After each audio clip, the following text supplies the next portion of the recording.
I don't know. The sun is shining a little bit brighter today. The birds are chirping a little bit louder today, and I cannot figure it out. I cannot put my finger on as to why that is happening. Oh, yeah. It was a big game last night, and it was a win to go along with Tyrese it. Maxey's smile just lighting up the Philadelphia sky. Yes, welcome to the PHLY Sixers playoff edition. Guess who answered the bell last night? That would be Tyrese Maxey with the all-time classic at MSG last night. Derek Bodner, back from New York. He brought Kyle Neubeck with him. He's back from New York. I'm here. I'm Devon Givens. Brianna's here. We were here last night. We're back, and so are you, and we appreciate it. We got a lot to talk about after that performance by Tyrese Maxey with his, 17 in the fourth quarter, 5 in the overtime session. The Sixers win a close game. They are now a +2 in point differential through 5 games. Go figure. And they trail the series 3-2. But they have an opportunity to even the series up on Thursday night. No 2 days in between. You get 1 day. Now it's 1, and go. Man, that was something last night. Can you take us in the building, though, Kyle, just a little bit? Because back here, while we have the television on, doing the watch along, we appreciate everybody checking in and hanging out with us all evening last night. We couldn't really hear it. We could see it, especially when McBride hit that jumper right under 1 minute to put the Knicks up about, 5, 6? 6. And you're like, all right, the crowd's going crazy. He and Jalen Brunson, they chest bump, and they just know that they're about to move on to the semifinals and await their opponent of the Indiana Pacers of the Milwaukee Bucks. But we couldn't hear it. But then we saw faces, and it was John Stewart and Ben Stiller. Tracy Morgan flipping Tyrese the bird. We didn't even see that till after the fact. We saw all the Knicks alumni going crazy, and Rich and I and Bree were like, we want them to lose just because we can't stand looking at them all night long, and the players, especially John Starks, annoying us all like he did in his playing days. What was it like in the building last night? Incredible, right? Yeah. Like the one word, incredible. So some of you have read the pieces that Derek and I read or wrote this morning. I read them too. I would like to think I read it, but I read it too. Only a little bit at allphly.com. But it was so loud with 30 seconds left in that game. And the Knicks were so convinced they were winning that game that they played the fucking victory song over the loudspeakers. And the entire arena is singing, "Go New York, go New York, go." And it is so loud in there. We're up pretty high in the building.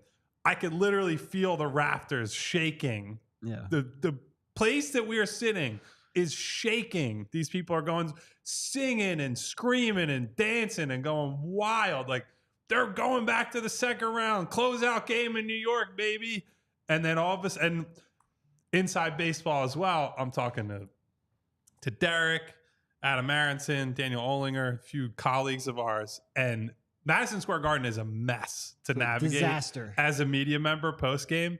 And I said the words out loud. I was like, do you think maybe we should try to start getting to the elevators? And so of course you don't, but in the back of my mind, I was like, more inside baseball. Like, you couldn't get down there for Nick Nurse's press conference in game 2 because there was a problem on the stairwell. So there was a real legitimate discussion. And by the way, I ended up missing Nick Nurse's press conference. We'll get into that in a second. But there are real legitimate reasons why you would need to get out of there 30 seconds, a minute early. So I'm thinking, it's the media member mentality or version of beating the traffic, right? Like the person who's leaving just a little bit early to get out ahead of everyone else. And the back of my mind is like, nah, you can't do that. And then Tyrese Maxey comes up with the insane 4-point play, and it's like, okay, the door's open. Then they execute the defense after that perfectly. They fouled, and rarely have they been able to do this in big spots like this. They fouled the right guy, or at least one of the right guys. I thought they should have fouled Anunoby on that pass before. That was me, and I was losing my mind. No, Rich was like, no, Josh Hart is the right one. Yes. And then it's up for debate, though. Like, Josh made almost 80% of his free throws. Yes. The thing is, he just doesn't take many. He takes fewer than 2 per game. Right. He's like a Korkmaz, where he shoots 80% and somehow always makes 1 or 2, which doesn't make sense mathematically, but makes sense in your head. So then he splits the pair, and in my head, I'm thinking, oh, they're definitely going to foul him, right? There's no way after this guy just hit a 4-point play, he's sitting on 30 whatever points at that point. There's no way they're letting him take that shot. Yeah. And I will say the biggest mistake that I thought the Knicks made was putting Mitchell Robinson in that action and guarding one of those guys. I thought Anunoby out. 100%. I thought Anunoby should have been involved there. Whether you want to foul him, whether you want to play up on Tyrese. As soon as Tyrese, to his tremendous credit, like we can talk about all the difficult parts of that shot. He recognized that Mitchell Robinson is backing up and is conceding him space. And by the way, Mitchell Robinson, who just made a critical foul moments later earlier. He is petrified of Tyrese getting by him, hitting a step back, whatever it is. And Maxey after the game, who said, I work on this shot. It's something we see pregame shoot basically every single day or every single game. Rico Hines, assistant coach, has been pressing him to be confident enough to take deep threes all this season. And even with all that, to watch him make that shot and send a building that was vibrating 30 seconds of game time, actually less than that, 22 seconds of game time prior to that, and it goes dead silent. The loudest person in that arena is the guy 2 seats over from me, who the only time I heard Derek yell at the same volume is when Kawhi hit the shot in 2019. The same level of just shock, awe, every emotion that's running through your mind. A little different emotion this time. A little bit different, for sure. And the Knicks fans who were down the row from us, who were slugging beers and cheering the whole time, I've never seen people go from that excited to just dead. Well, and I will also say, seconds. Adding on to that, because as dead as they got in 30 seconds, maybe the biggest moment of despair. So Jalen Brunson comes out in overtime, personal 5-0 run, tacks the basket, gets that layup there. Maxey comes immediately back. Dribble handoff with Embiid, boom, step back 3. And at that point, even though the Knicks had the ball, 4 minutes left, still up 2, at that point, MSG was so deflated. They knew in their heart of hearts, Tyrese Maxey was not letting that series end that night. Now, that ended up being Tyrese Maxey's last made bucket, but because of that spark that he gave them, the Sixers then able to come back as a team. Joel Embiid took over, had a and one, I think 4 points over the next 2 minutes, had a huge block, huge steal. The Sixers had life because of Tyrese Maxey. And there was just, I've never had a Sixers player instill that level of despair on an opposing fan base like that, and just seen like everyone in the building know from that moment on, Tyrese Maxey was not letting them lose that game. It was really fun to watch in person. It was a great moment, obviously, for this series. It was a great moment in the career of an ascending superstar. And that's why some people come back at me on Twitter and they're like, oh, well, this moment won't matter if they lose the series. No, I think it always will. Mm-hmm. Even if they end up not, and look, they still have a tall task in front of them, having to win 2 straight games to close this out. Even if they're not able to do that, this is going to be a pivot point in the career of a burgeoning young superstar.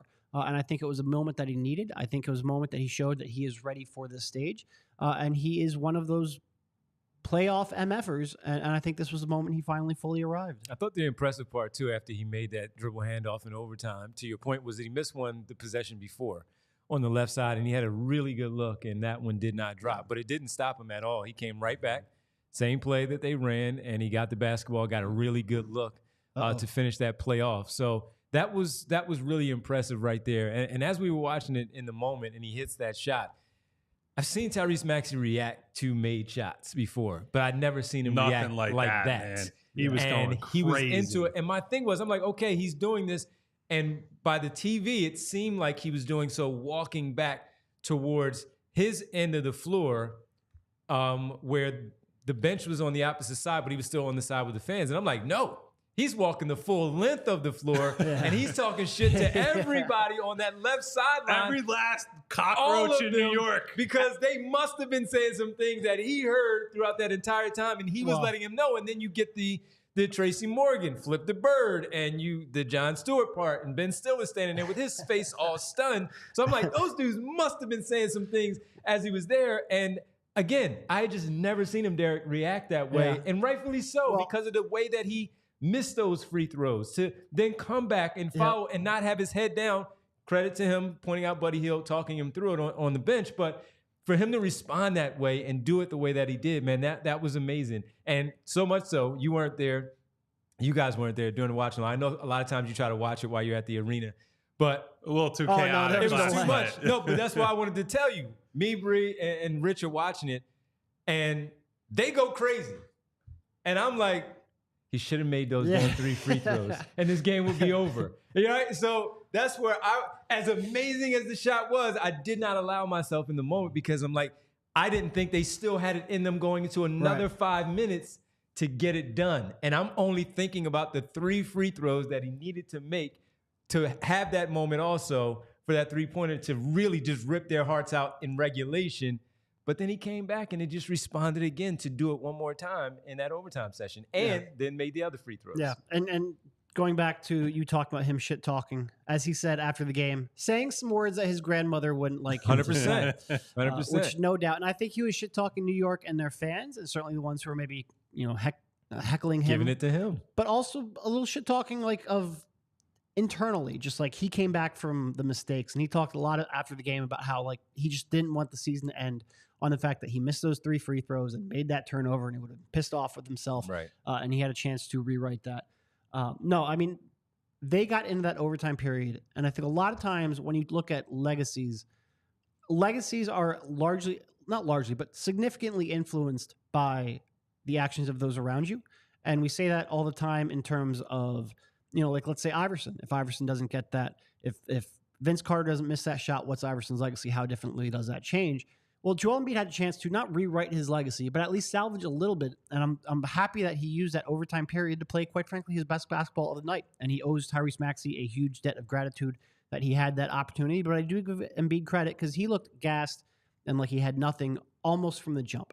And I thought he made some nice passes in the first half. I mentioned that to you on the post-game hit, that I thought in the first half, most of his turnovers when they were there weren't necessarily, I think there was just some miscommunication. But in the second half, he got real sloppy.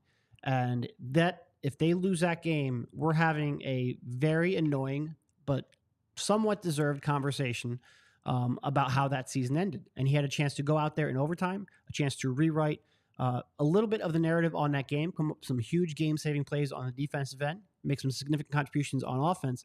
And he's never really had it in his career outside of Harden in a couple games last year where a player could lift him on a down night like this. It's part of the reason why I'm so excited about the chance to build around these two. I think we can all acknowledge that the depth around them is not championship caliber right now. But I am excited to watch them grow and to watch Daryl Morey grow a roster around them. And last night was just another reinforcement of that. While we're on that subject of Joel struggling through the game, there was a quote from the friend of the podcast, Tim Bontemps, on Hoop Collective today over at ESPN, where Tim essentially talked with Joel after the game. There's been a lot of speculation about, what does Joel want? Is he happy here? What's he going to do long term? And essentially said all of that stuff is over following that type of performance from Tyrese Maxey. And I think this has been true for a while, but seeing it on this stage certainly cements it in his mind, a lot of other people's minds. I think the trust that you see from Joel in Tyrese is unlike any other partnership that he's had.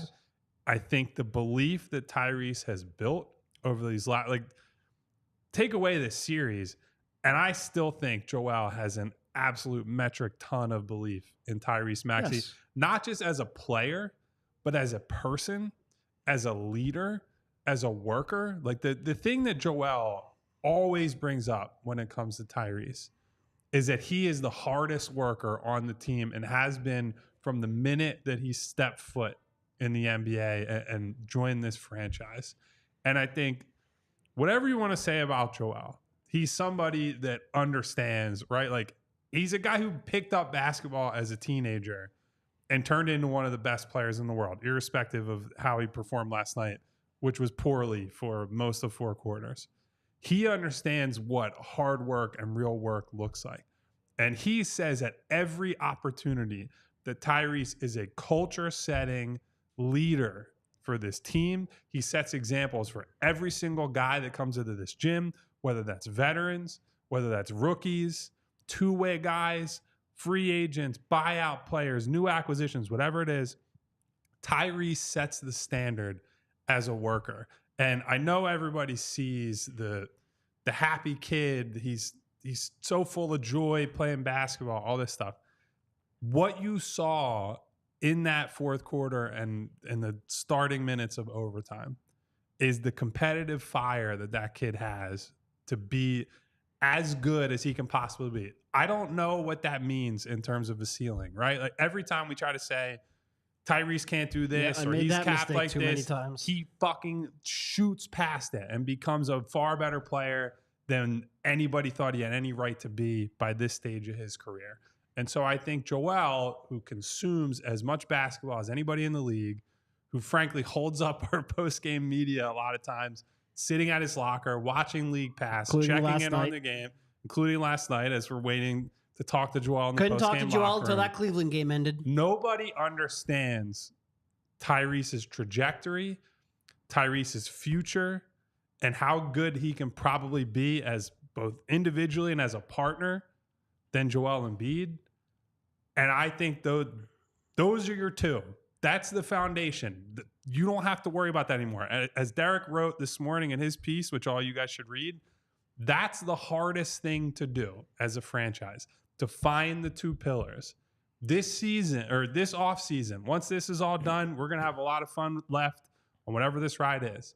They have a responsibility to put a third guy or better supporting pieces around those two because they can win a title together if they're healthy. I truly believe that. This was an interaction we had on our members-only diehard Discord, which somebody brought up. I am not too worried about Embiid asking out because of the friendship with Maxey. And I almost word for word said, it's not the friendship that's key here. It's the fact that he believes in Maxey. Yes. And that was before last night. He has earned that 150%. And that was before last night's game. And you could see down the stretch, Joel Embiid, I don't think has any real problem conceding offensive possessions down the stretch to Tyrese Maxey. I think he's okay with Maxey running the show if Maxey has it going. And you saw that down the stretch in the fourth quarter, especially after Joel had a couple of really bad turnovers in the post. You saw that down the stretch in overtime.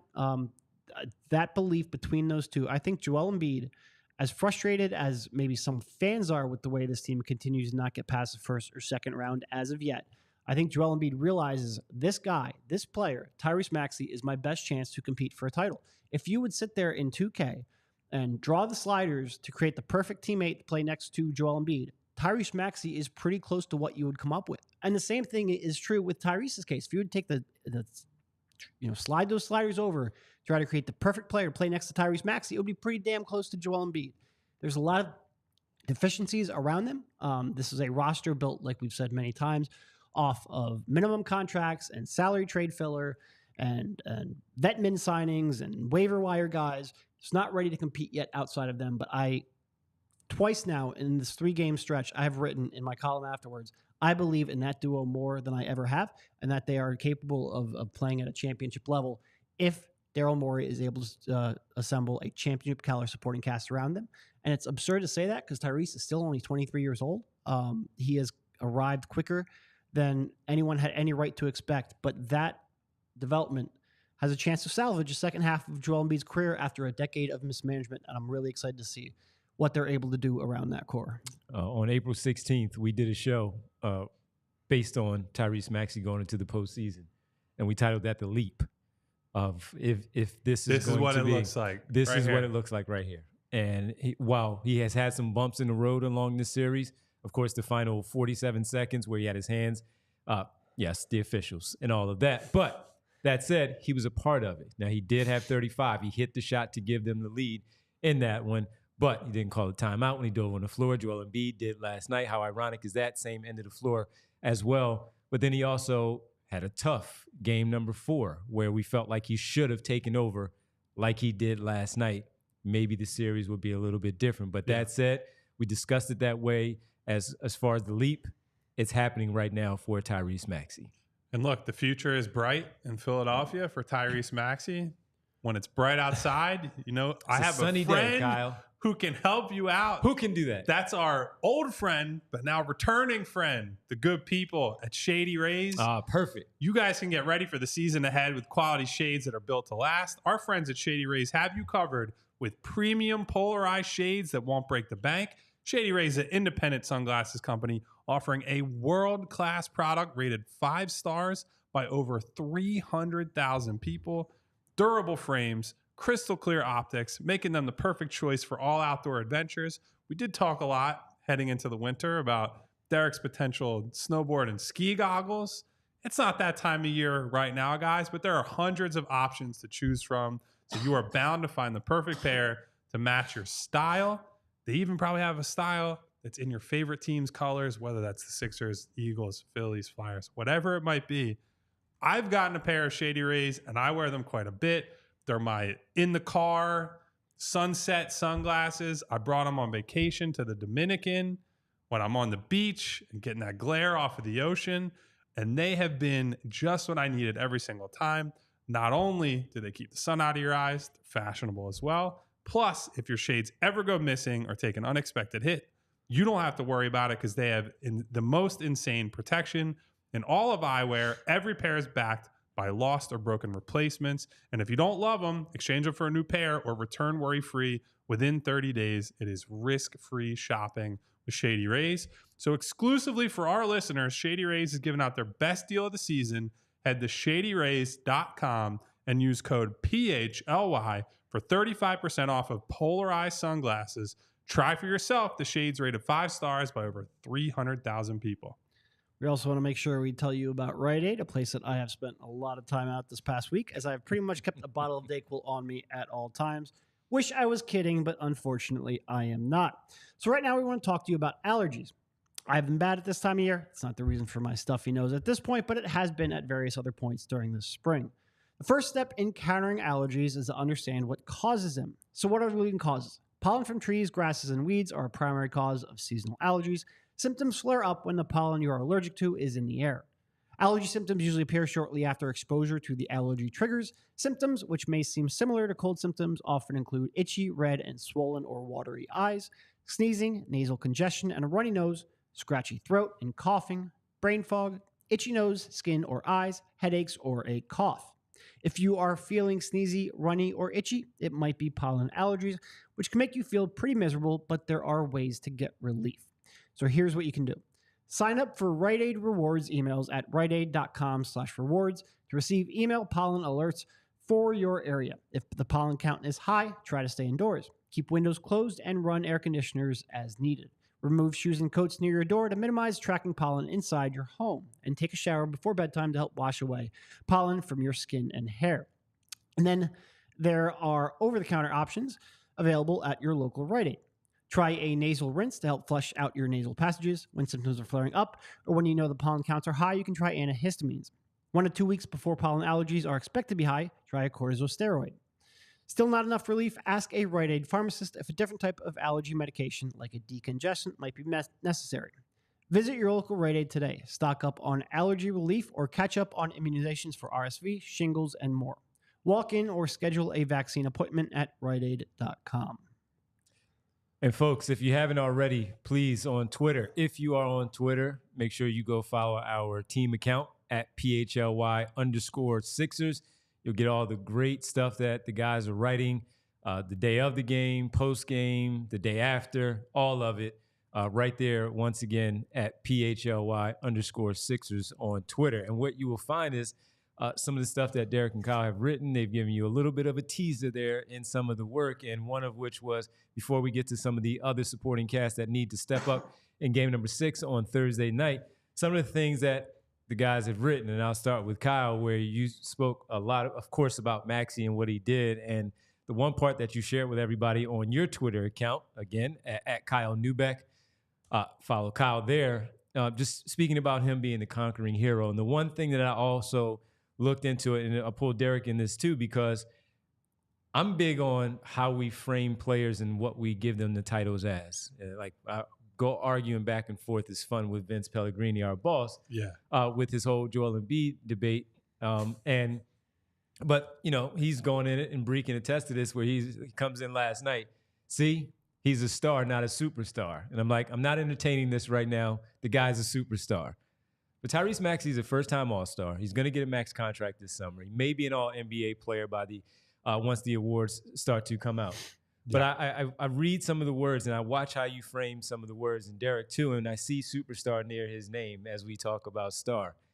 Already people are elevating him to that level with this showcase against New York on the big stage at Madison Square Garden in front of all of those Knicks alumni and celebrities. Yeah. It's on national television. That's why they're playing at 9 p.m. on a Thursday night, because of the rivalry between the two franchises. And, of course, the star power that is there, where Brunson is being talked about as a superstar. Same thing, of course, for Joel Embiid as a reigning MVP. And now with Tyrese Maxey having that title. Yeah, so look, we can be honest and say there's some prisoner of the moment stuff going on here. The proclamations. Not in my writing. That never happens. There are proclamations about how good Tyrese is, how much better he is than Joel, blah, blah, blah, blah, blah. Whose team is it? Whose team is it? All. I'm not super interested in all that stuff, right?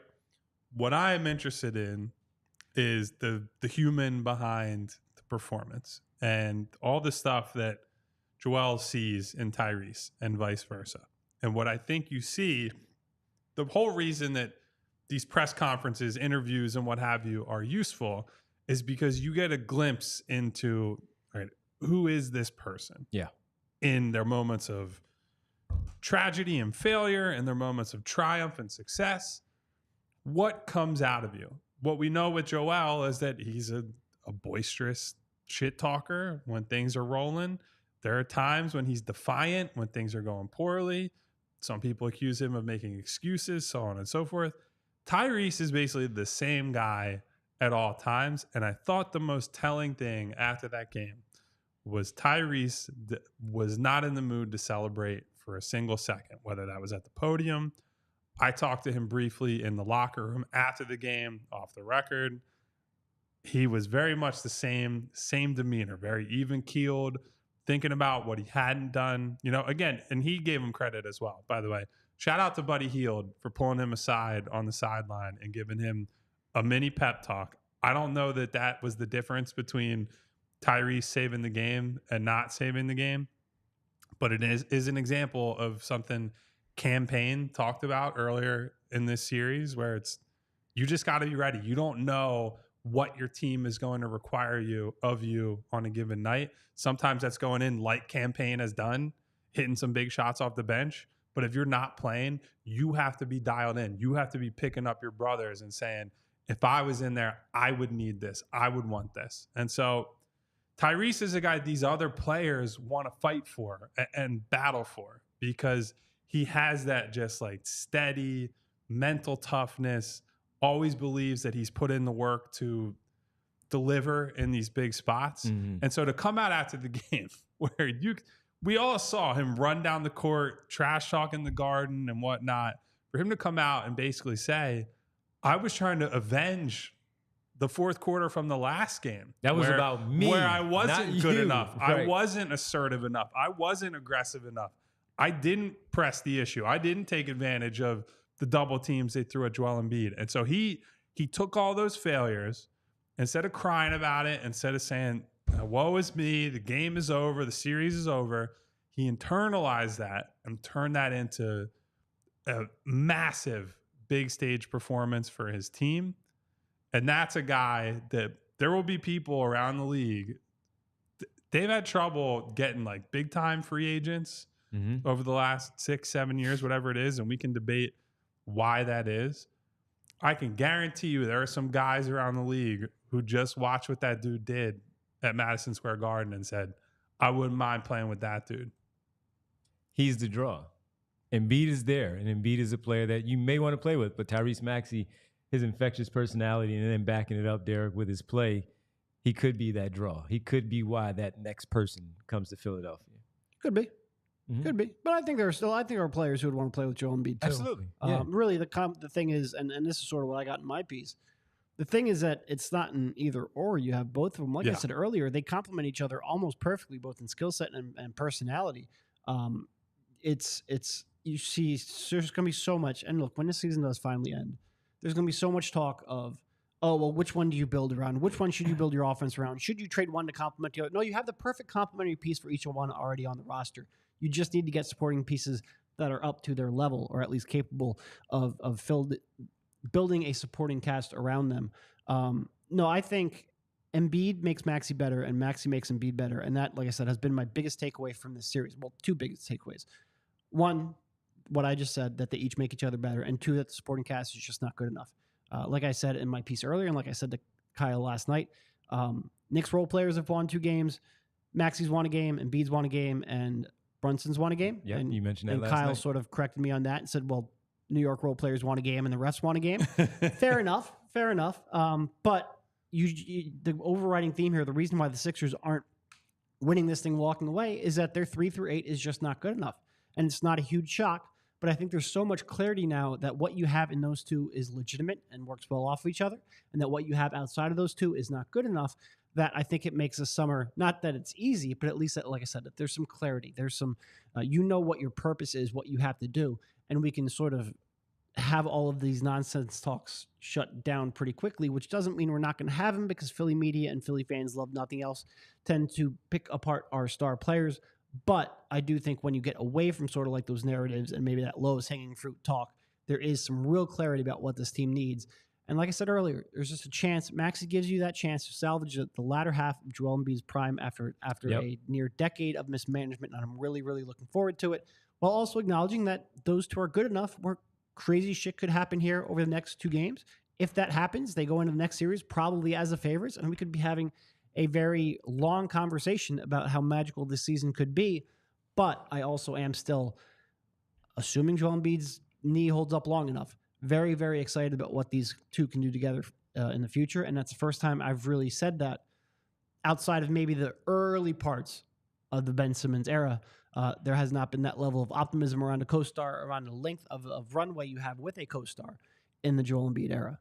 If you don't know about me, real fast, I hate New York. I've always hated New York. We are unbiased in our work and how we go about things, but Boston and New York are 2 places that I just cannot stand. Growing up, does Brooklyn fall into that? They never counted because they didn't have it. They had the certainly in the last couple of years that relationship changes. That has a tiny changed bit. a little bit. That has changed a little bit. So I'll go up there, in and out. I'm out. But to see what he did to those, again, I keep bringing it up, the Knicks alumni and then the celebrities. It was amazing. I'm a big fan of Tracy Morgan from his Martin days and the work that he did there. I remember one thing that he did on there is Hustle Man. And he had a song that he put together, and it was like, Pick Up the Pieces. That was his song. You got to go look it up. You got to go look it up to see it, Pick Up the Pieces. And Tyrese Maxey made the Knicks and Tracy Morgan pick up the pieces after his performance last night. I got to tell you, though, if you're getting ready for Game 6 on Thursday, like I know you are, as we get ready to talk about them and kind of preview it a little bit more, what kind of help is he going to get, Maxey, in Game number 6 as they return home? I have to tell you about the great folks that have brought this episode to you this afternoon. The great people from BetParks app. Get in the zone with the BetParks Sportsbook app. Money is in the moments. And in the moment, we are right now, as we get ready for Game number 6, the 76ers are a 3-point home favorite. Now, that kind of favors the Knicks there a little bit, but we'll see how things as we get closer to the game. However, if you feel like, hey, they pushed it this far and they've gotten to a Game 6, you know what they're going to do. They're going to force a Game 7 because that's what this series needs. That's what the association needs, and it's going to be a Game 7 in New York. But before you get to that Game 7, you have to do your part at home against New York. Philadelphia does, and at the moment, they are a 3-point favorite. So right, if you look at it and you say, hey, I think they're going to push it. They are going to get to that spot. Well, Tyrese Maxey just went off, and he went nuts, and he did what he did. Well, how about Joel Embiid? Is he going to have over 26.5 points against that New York defense on Thursday night? Does he have it in him, in those legs, to do so? I don't know, but maybe you have a better feel, and the way for you to put together anything as far as a parlay, maybe as you put together a same-game parlay there, you win big with all-day action on the BetParks Sportsbook app. Win your first $10 bet and earn $125 in sports bonus bets. You play for fun. You love to win. You bet. Download the app. Play along with us. Must be 21 or older. Please gamble responsibly. If you or someone you know has a gambling problem and wants help, call 1-800-GAMBLER. All right. Yes. So now we got to look at Game 6. Well, before that, yeah. Well, go get your Tyrese Maxey shirt, by the way. Oh, yeah. He's on fire. By the way, guys, as Devon reminded me, I'm going to remind you. You should join our Die Hard program. Derek and I have been, all right, the side combos. Keep going. You're doing your thing. I'm listening.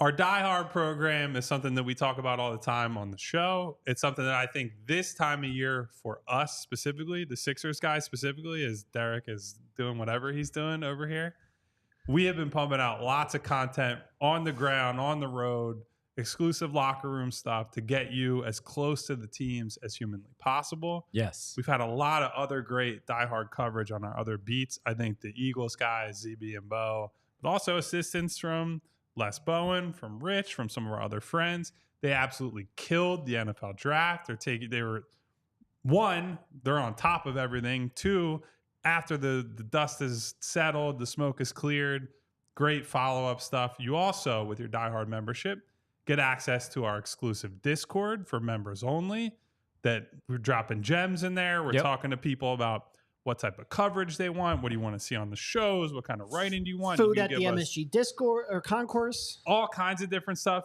With that membership as well, you can get a free t-shirt or a free hat once a year. As Devon just said, we have the Tyrese Maxey He's on Fire shirt. He's on fire. Among many others. So there are a ton of benefits. You get discounts on events and many other things. So look at that shirt Bree put there in the bottom. You can't afford not to be a PHLY diehard. I promise you, we all on this show, but all our other shows here at PHLY, put in a ton of effort to make that membership worth it for you all. So would love it if you guys could join up today. We appreciate it. We hope that you do sign up. Go check out the merch at phlylocker.com, or when you do sign up, you get that free t-shirt. And if the Sixers are still playing, you might want to go get that He's on Fire NBA Jam style shirt because it's pretty cool. Were you guys by any chance talking about the Sixers ownership? Yes. Buying a lot of tickets? No. It was Sixers ownership. It was not that. Yeah. Okay. So that's what they're doing? The Sixers owners have committed to buying 2,000 tickets for Game 6. They are distributing them first to first responders, healthcare professionals, and other local Philadelphia-based organizations. This is directly from Michael Rubin. Once they know they're legit Sixers fans and not imposters. So after the Knicks fan takeover in Game 4, how loud it was, how many Knicks fans were there. There were some calls from people. I know WIP's Elliott Shore Parks came out and said that they should do this after the game. And now it appears that Josh Harris, David Blitzer, Rubin, and David Adelman that's good. are delivering. They combined $20 billion net worth. They finally did something that wasn't about profit. I'm not going to throw praise for him, but he's not really an owner. Yeah, well, Rubin. Not anymore anyway, yeah. Not really. But no, man, Dawn Staley came out last night immediately. Dawn Staley and Lil Dicky combined forces. Julius Erving. First time ever. Yeah, how about that? That's a pairing, isn't it? But yeah, man, I guess we'll see how, because now that'll kind of lead us into the conversation of the others to help out Tyrese Maxey in this, because Joel Embiid said what he said, took a lot of heat for what he said after that Game 4 on Sunday about the fan base being taken over and all. Well, he might get his answer with all of his people in the building, especially with those owners buying those tickets. So what are you looking at here, Derek, when it comes to the supporting cast? You even talked about how you were telling people to stop with their slander of Embiid. He stepped up in that final couple of minutes of the fourth, certainly in the overtime with his defense, helping out with some key possessions, some rebounding. He had 16 boards last night. Yeah. So he had a triple-double. We're not talking about it because it was an ugly triple-double, and it's not a normal Joel Embiid type of triple-double, and he almost had a quadruple with the 9 turnovers. But for the supporting cast, what do they need to do here? Tyrese Maxey saved it last night. What do they need to do on Thursday to help uplift him? Yeah, I think the most interesting thing is going to be what do they do in the non-Embiid minutes? Because Nick Nurse said before the game, like, we're going to – what was the direct quote, Kyle, about – I know you're busy. Not a dramatic change, but we're going to make some change, probably some small changes to the non-Embiid. I'm not entirely sure what the changes were, and they didn't. I think it was an 11-2 run to start the second quarter for the Knicks, and then another third quarter where they at least initially attempted to not rest Embiid at all, and then midway through the fourth quarter went like, oh no, we've got to actually buy him a minute of rest here, and they bought him. I think it was 72 seconds of rest overall. And that was with Batum at the 5. You can't do that again, you can't play him the entire second half. We have 2 straight games of evidence that this is not going to work out in your favor. He is not built to do that even at his best, and he is nowhere near his best physically. He's nowhere near his best cardio because he just had to take 2 months off with that knee surgery. You cannot ask him to play 24 minutes straight and get a good version of Joel Embiid. We know this. So what do? Is it going small? Is it, like I've said a couple times here on the show, I'd love to see Kyle Lowry playing alongside of Tyrese Maxey in the backcourt to give them a little more structure there in that offense. It was more campaign and no Kyle Lowry in those 9 minutes. Too small to play alongside Tyrese like that. I would like to see Kyle in that role. But what do? I think that will be my thing I am most interested in coming into that game, because more or less, look, I know Brunson still has moments where he's dominating the game, but the Knicks half-court offense as a whole, I'm not all that scared of, even with Brunson. If you defend him straight up and don't give them wide open shots, I think they're going to have a chance to have success against them, especially if they limit second chance points like that again. But can you survive literally 8 minutes without Joel Embiid on the floor? That, I think, will swing the game. So I'm going to go a different way with the supporting cast, because they ended the game with it was a lineup they used a decent amount in the regular season. The big wing, yeah. But the big wing lineup with Maxey and Embiid as the bookends, Oubre, Harris, and Batum in between them. I think both for the closing groups, but also for those minutes where you have to get by without Joel Embiid, they have to try to size up at a lot of these positions. I thought you could really see the difference rebounding down the stretch of that game. So give Joel credit for offensively, he was a disaster for long stretches of that game. Rebounding and defense, he was committed to for vast majority of the game, I would say. But he also got a lot of help. There were some big Nick Batum rebounds, some big Kelly Oubre rebounds. Frankly, some big Tobias Harris rebounds on plays that he just never makes.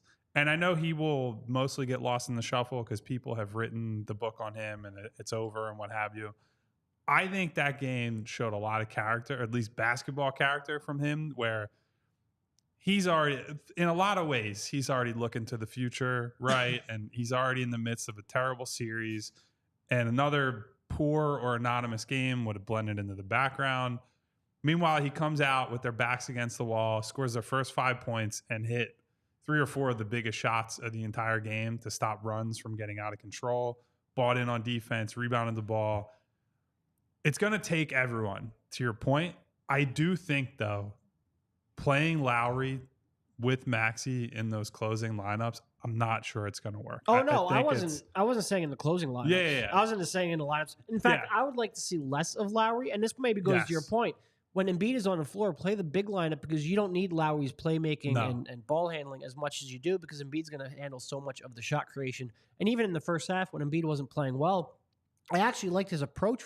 His energy level wasn't there, but I liked his approach for the most part, because he was trying to get everyone involved. He wasn't trying to necessarily, take a ton of shots or draw fouls. He was trying to create open threes, and I think they actually did a pretty good job of creating open threes. The problem is Embiid had some, uncharacteristically lackadaisical turnovers, and the Sixers weren't making any shots. I think they shot 6 for 22 from three-point range in the first half, but I sort of like the approach. What I'd like to see is more of Lowry's minutes come when Embiid is off the floor, because I think they do need somebody to help get Tyrese open, take the ball handling responsibilities off, and run some good offense. Yeah. I'm not saying send Lowry to the moon and you can't play him, but we both agreed you don't need him 35 to 40 minutes. Yes, that's too much Kyle Lowry. He's playing too big a role, and I think honestly, one of the main differences between the end of game 4 and of game 5 is that Kyle Lowry's not trying to box out OG Anunoby, somebody like Batum or Harris or Oubre is, and they're trying to compete for rebounds rather than a 6-foot, 38-year-old guard. Like, that's not an indictment on Lowry. He's given everything he has. He's a good rebounder for a 6-foot, 38-year-old guard. Yeah, but he only has so much to offer, and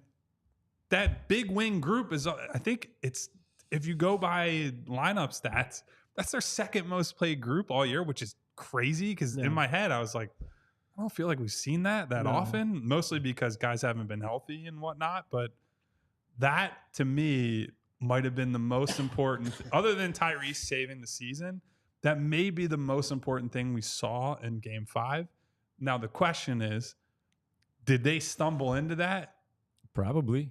And is Nick now goes and back is Nick to Nurse willing to go back to that? Because we all know, and one of the things we said when Kyle Lowry signed here, how much does he trust him and believe in him? And is there a point at which that actually becomes a problem for the team, that he trusts him so much that he plays him too much and in favor or instead of lineups that actually should be out there? Well, most of it was out of necessity because you just couldn't go any other way with the Melton piece. You weren't going campaign early. You had to go somewhere, and he was the one that was providing that. And through the first, 4 games, he was the third best player on the team. But you're right. Maybe he did, Nick Nurse, stumble upon something last night that he now has to go back to. He found something and maybe considered it, maybe didn't consider it. Maybe one of the coaches brought it to his attention that was something that needed to be done. Kyle Lowry, maybe he himself said, hey, maybe we need to go big here. You never know what it was, but for whatever it is, that's something that needs to pop up once again and show itself in this series as long as they continue on to play in this series, because the rebounding, they won that battle again last night.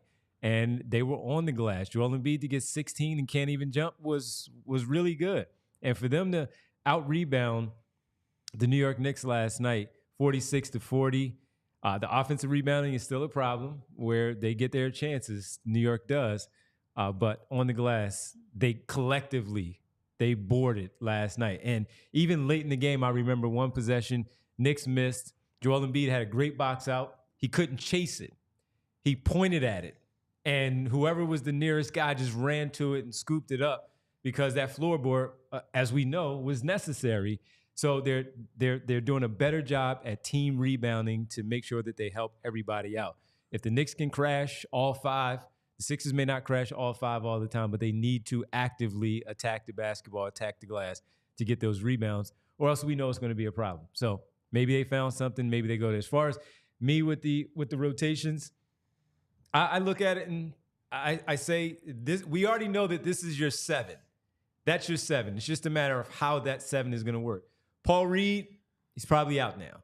And Campaign is taking over for the Buddy Hield minutes. Nick Batum is going to play some 5. Who knows if he even experiments a little bit more. Tobias Harris playing aggressively. If he has some of that big lineup minutes where he has to play the 5 because Batum might be in foul trouble. Something along those lines. It's not going to go any deeper than that, so we can all stop with the KJ Martin and the Ricky Council as much as we love Ricky. I'm still a little disappointed that neither one of those guys has seen the floor. It just doesn't seem like it's going to happen. Especially if you're going to go it's not going to happen. So the 7 is what the 7 is. And the 7 helped you win last night. So it's now a matter of how you divide those minutes with Joel Embiid.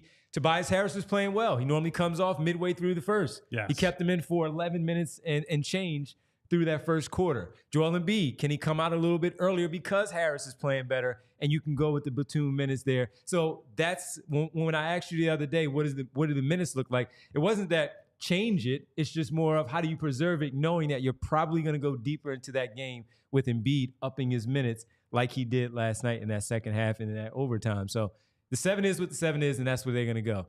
The roster is not great right now. They have to just find a way to win game by game, quarter by quarter, minute by minute in this series with one more in front of you in game number 6. So that's how I see it. And if you have a guy playing superhuman again like Tyrese Maxey, that helps out a lot. So does Embiid have it in him to do it again offensively to help out? It may not be in the form of 50 or 35. Well, I was just going to say the 2 wins they have in this series, Embiid went for 50 and Maxey went for 46 and 9. Yeah. So the blueprint's pretty much out there. Yeah, but does his stamp on the game, is it like we talked about before? Can he give you 25, board well like he did last night, defend, stay out of foul trouble, and assist the basketball while making just smart passes and not turning the ball over like that? To me, it's not about any specific numbers other than keep the turnovers down and value the basketball. If in the playoffs, I think people come in,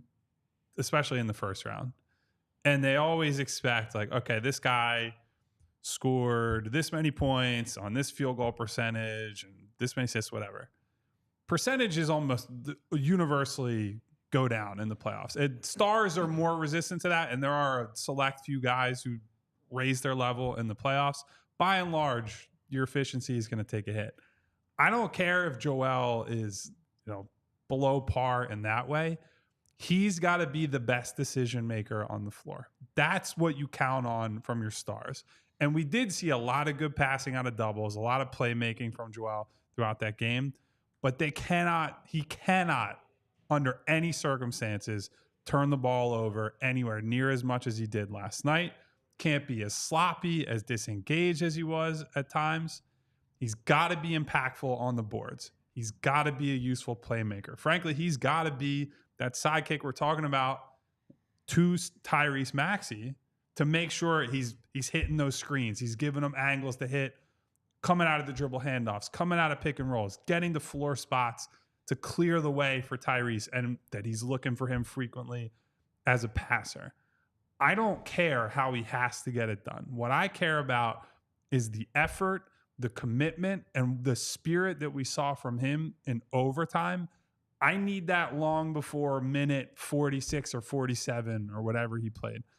Defense from him and rebounding from him, more than good enough body of work last night. But offensively, the 9 turnovers and the way he melted down for stretches that second half is just unacceptable. You brought it up. Leading scorers in the playoffs so far. Jalen Brunson, number 1. He's shooting 41.9% from the field. Tyrese Maxey is actually number 2. Damian Lillard, number 3, 41.5% from the field. Now, that's thrown off a bit because Dame is taking 12 threes per game, but still, the field goal percentage is what it is. And then Embiid is 4. Luka, 38.6% from the field. So to your point, yes, a lot of times efficiency does drop in the playoffs. We've certainly seen that with Joel in the past. And I don't think Joel is anywhere near 100% physically. I'm not sure he's at 70% physically right now. He is gutting his way through these games. That's why the passing and the willingness to embrace that passing to me was encouraging, even in last night's game. The turnovers and the sloppy play were not. So if he cleans that up while embracing that mentality, he might only give you 20 to 25. If that's with good defense and without many mistakes, you will take that because you finally, for the really first time outside of last year's playoff run with Harden, for the first time in Joel Embiid's career, have a guy who can take over the game outside of him. You need a good game from Joel Embiid. You don't necessarily need an A-plus game. If he's going to have another game where he shoots 5 from 7 from 3, great. If not, fewer mistakes, more playmaking. Yeah, you can win with him getting that. And that's what I think, even with us, what are we like? Together, at least, about now 5-6 months into the show together here, all 3 of us, where sometimes when I'm saying something, maybe it's coming off the wrong way. That was my point. When you mentioned the 2 games, he had to have 50, he had 46. I was saying 25 instead of having to get 50. Yeah, no 50, where your not other even guys 30. Step up because you're rebounding, you're defending, you're passing the ball, and you're protecting the rock and not giving those live ball opportunities, as Rich was calling them last night, those pick sixes, where you have McBride and OG Anunoby going the other way, getting finishes. That OG you cannot have it. I thought that was a backbreaker. Yeah. That Joel Embiid turning it over when he's posting up, I thought that was a backbreaker. And you can't have Kelly Oubre going into 3 defenders when you have options to spray the ball around the perimeter to get the ball out of your hands. You can't have Embiid going into 3 different people trying to do the same thing. They have to be smart with the basketball, not turning over and not allowing them to go the other way to get things done. Because if they do that, the points will add up. He only had 19. And that every bit of that 19 mattered with his 16 boards, his 4 blocks, and did hit some big ones late in that game. Yes, and one that he had. Again, the man still had a triple-double in the game. Yeah, he had the 9 turnovers. But when you look at it, if he didn't get those rebounds, if he didn't get those 4 block shots and assist the way that he did, probably could have had more assists if he didn't cough the ball up as much as he did. Oh, more big Sixers news, What's by that? the way. Brickin' for chicken. Which is normally just a second half promotion. Oh, boy. All game? Is now all game for the duration of their playoff run. Bree loves that one. That might be a 1-game phenomenon. We don't know, but Chick-fil-A, committing to all Mitchell game. Robinson, baby. Come on down. Mitchell Robinson. Isaiah Hartenstein missed those free throws. Maybe even Josh Hart. You never know. But protect the basketball, and they will give themselves a pretty good chance. A nice balance will help, too. Last night, in double figures for the team, they had 4 players in double figures. One of them erupted for 46 in that one. But Let's see if they can get a pretty good balance, rebound the basketball.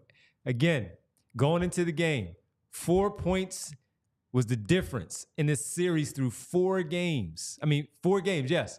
4 points. And that was in favor of New York, up 3-1. And now the Sixers have a 2-point differential in terms of the favorability there over New York down in this series. It's amazing how close these games have been.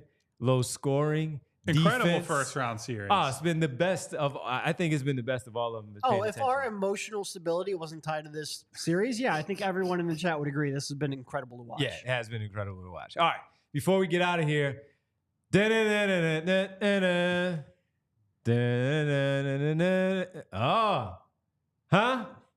Nope. Was that Round Ball Rock? That was Round Ball Rock, but that was more for some NBA switching some networks. Not confirmed yet, but it appears that NBC could be getting a good chunk of the rights back for NBA broadcasts.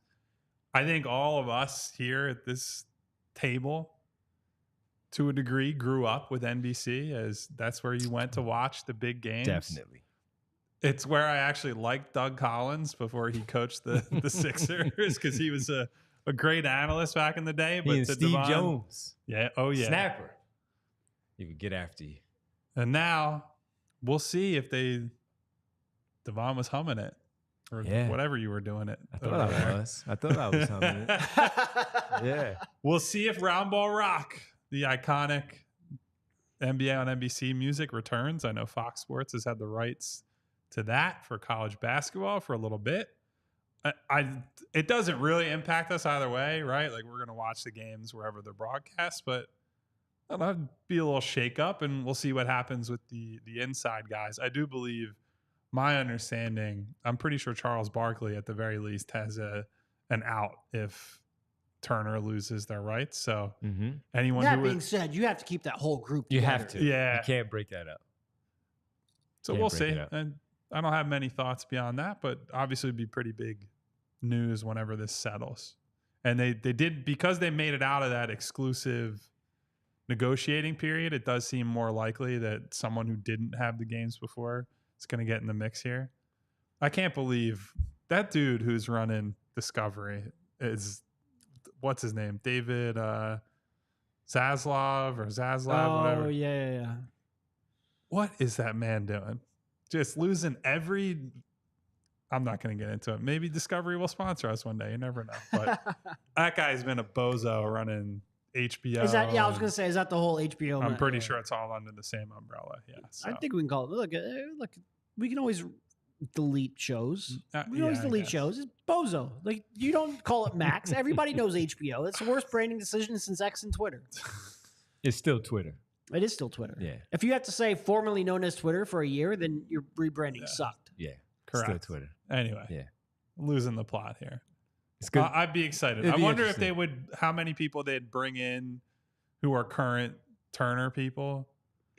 Like, here's a big one for me.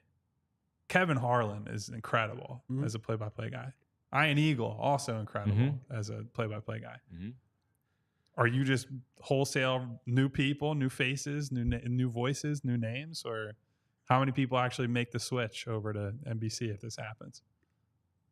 It should be a national nightmare. You can't lose that group. You cannot. I can't. Or no, it's the second best studio show to us, so they can't. I will give Chuck and the gang that one. And Ernie is. Can you imagine a watch along with Chuck? Oh my God, that'd be hysterical. Yeah, that'd be fun. Imagine doing anything with Chuck. Yeah, he's the coolest. Had a couple of interactions with him over the years when he would come visit, and we had some really good talks. Me and Charles. Charles is a good dude. Yeah. Charles is a good dude. And you know, as soon as I bring up a negative for Kelly Oubre, Phil W. jumps in there and says something. Even though we've been praising the guy for his defense and 19 and 15. He was a huge part of that game a huge part of the win. I bring up the one bad turnover that he had when he ran into 3 guys on the fast break, like he does, instead of just, you know what, pull the ball out real quick, set things up. Devon, stop. One key change Nick went with was Oubre. We know. And we just talked about him in the big lineup. He's been the best. Stop it, Phil. Best defender on Brunson by far all series. Nick You've Batum, also for most of Nick the series. Batum has been damn good in those He's been closing good. minutes. Oubre's been the best. No, I just mean in the closing minutes when they That being made that said, switch. for most of the series, they've needed more from Oubre offensively. Yeah. And it's fair to bring up. Nothing wrong If to there's ask one for that. thing that you should know by now, it's that we are going to both criticize and praise pretty much everyone on the roster. That's our So job. much so that last night fine. Rich was like, you're going to have to think about figuring out something with him in the offseason. It may not be, what was it, $20 million a year that one time? No, it's not that. But it has to be something 2 to 3 years. I think what's the most funny decent. part about this whole thing is you are by far the biggest Oubre guy out of all of us, and you're the one getting criticized for it. It's wild. It happens. You say You enough know, shit they- on a stream, and you're They eventually gonna get hear some what flack. they hear. All right, let's get ready Well- to get out of here. By the way, post game tomorrow. Don't forget tip time, 9 p.m. in South Philadelphia I won't say what for I Game actually want to 6. say about 9 that, p.m. but Say what you gotta say. Adam Silver, I'll see you in hell. Thank you to. Actually, I will say what I want to say about that. Doc Rivers didn't do a single good thing for the city of Philadelphia in 3 years. I was gonna say, And how did this that winding up motherfucker- not work on Kyle List? I don't know. We got This guy couldn't just lose that game with his non-existent supporting cast. He had to do the Doc Rivers thing where you can't win with the stars, but when it's Patrick Beverly and Chris Middleton and Bobby Portis and Brooke Lopez, you're winning by 20 plus. And That's now all we right. got to cover it anyway. Shame on you, Indiana, though. Come on, step up in the moment. That's all right. That's why Honestly, whoever draws Indiana in the next keep round. doing your thing, Doc, because that's still a second round matchup I want. And if this one goes 7, that probably goes 6 or 7. I mean, it goes 6, but it might go 7 too. I will see Hey. Doc Rivers and Adam Silver both in the fiery pits of hell after this week. Well, who I won't see there are all you wonderful people 9 o'clock start, folks. who are here in the chat with us today. 9 o'clock. Thank you to Phi Chi, to Public Enemy number 4, Money Mar, Ash Monroe, What Rick up, Ash? Morris, my girl Winona, Nona. Keith Ollie Baumgart, Pops. Coach Lowell Ricketts. Oh yeah, speaking of Ollie Pops, What up, Coach? Strawberry Vanilla is back, baby. Thanks for representing us during the watch along last night. That's why I'm drinking it here. The ginger ale. Everybody get the ginger ale for tomorrow at work last night. Bleeding Green Betty, TN, Martian Lynch, who is on the wrong side of the Kendrick Lamar Drake beef, but What we'll up, get into that Martian? another day. He still brings comedy to the show, though. so it's great. Bootzilla, Boots. Big Mike McD, Lauren Michaels, the SNL maven, Put us on the show. is back. Put us on the show, Lauren. Ray Burrows, Elliot Which one of Vincent, you do you think is funny? Ford, on the who's show, talking all Martian. kinds of junk as a Knicks fan. Notice who we don't see here is Big Nick Energy. Wonder You what don't. happened to those people. Yeah. Tough week for. Yeah. Google Big Nick Energy to find out more. Aaron, Aaron, what up? Nick Nurse's pinky ring. Eastern Conference Finals, Derek. Nick That's J. right. I forgot about Kelly that. Oubre's #1 We were fan. so distracted. Phil W. in Losses. the house. What up, Phil? Money Mars Stop biggest coming at hater us. whose name I refuse to say. K Quick. Val Host. I don't know if I Val. said Val Host Hey, yet. Val. Khalil Wilson. Lil, what up? Our guy Ash. Did I say you already? We did say Probably. Ash, but again, We'll say it a what up, second Ash? time. Smy guy. All right, guys. Yeah. Our show after a late night last night. If you have not already, hit the subscribe button, hit the bell icon so you get notifications each and every time we go live. And if you hit the thumbs up button, maybe the Sixers owners will buy 2,000 more tickets and Yeah. give them out to you. I can't promise anything, though. I don't know. Either way, we will be here late night after the 9 p.m. start for Yes. Game 6, win or lose, So make sure you tune tragedy in. or triumph. Drink your coffees, drink your Red Bulls, get your midday naps in. We will see you then. Thank you, Bree. We all silly like the mayor.